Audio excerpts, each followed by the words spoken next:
doet een dag met bewolking, koud water, toch een stevige zuidoost-oostenwind. En daardoor ging we ik in sneeuw en daardoor kleert ik nog wat op. Joen en vannacht flink opklarings. De wind valt haast hier op voort, restig waar. En dat jouwt min 4 tot min 8 graden. Ze is met matige frost op een soort plakken. Vooral ik weer sneeuw uit. Op de eiland zijn min 12, min 3 graden. En de noord-noordoostenwind die is zwak op zijn heest matig in het waardgebied.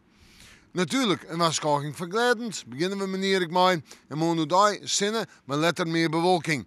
De temperaturen die liggen staat tussen de 0 en de 4 graden. De hoogste temperaturen op de eilanden. Maar ja, dat komt ik, doordat de wind van de zee komt. Die is morgen westelijk en die is zwak of matig. Maar komt natuurlijk wel vanuit warme zeewetter, relatief warme zeewetter.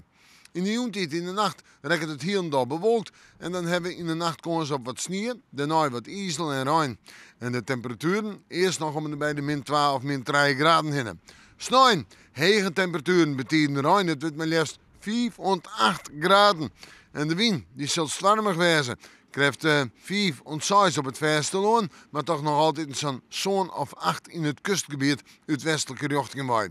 We zeggen vooruit, man je nog een hoge temperatuur van 5 graden en in de nacht misschien alweer een graadje frost. Op deze wijze een paar sneeuwbuien, winterse buien, in de nacht frost, hoe daar nog boven 0. En we moeten morgen maar weer even in het waarschuwen.